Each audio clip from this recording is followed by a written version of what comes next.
Good morning and welcome to another edition of Daily Brew, your morning pick-me-up. I'm Art Proyce, pastor of the Naples SDA Adventist Church, and welcome. This morning I want to read to you a text found in the book of Deuteronomy, chapter 1, verses 16 and 17, and here's what it says. Then I commanded your judges at that time, saying, hear the cases between your brethren, and judge righteously between a man and his brother, or the stranger who is with him. You shall not show partiality in judgment. You shall not hear a small as well as the great. You shall not be afraid in any man's presence, for the judgment is God's. The case that is too hard for you, bring to me, and I will hear it. This is very interesting. This is God telling the people when he set aside judges to hear and to judge between people, to judge cases between disputes of people with each other, disputes within family members, disputes between rich and the poor, disputes between the foreign and the locals, dispute between husband and wife. There's a thread that is weaved through this text that says you're going to hear and you're going to judge righteously.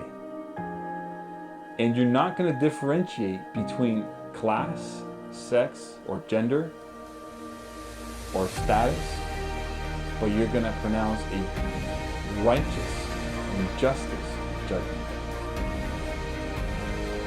One of the things that also is attributed here in this text is that they are not to be afraid to pronounce their judgments.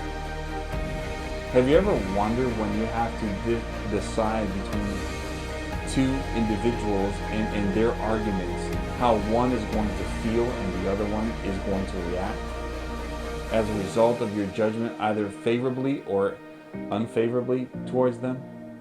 This is where God is saying, do not be afraid of how you're going to judge.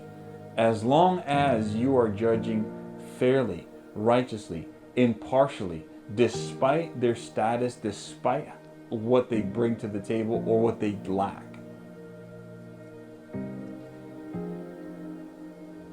Not being afraid of people's reactions is a very difficult thing for most people to face.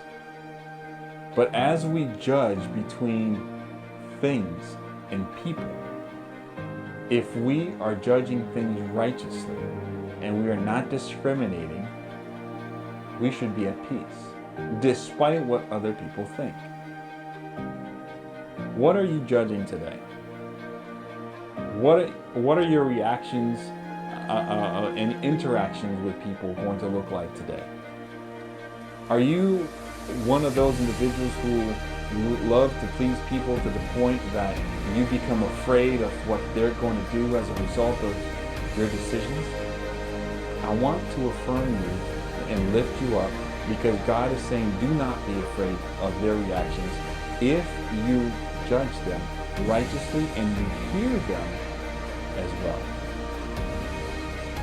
Because God is a fair judge. God is a righteous judge, and God hears our petitions. I pray that as you go throughout this day, that as you are faced with the tasks of judging between tasks and even possibly people, that you will look at people righteously, that you will look at your judgments and hear the arguments and hear the pros and the cons and judge between all these things that are before you, that you will not discriminate, that you will actually be a righteous judge. May God bless you.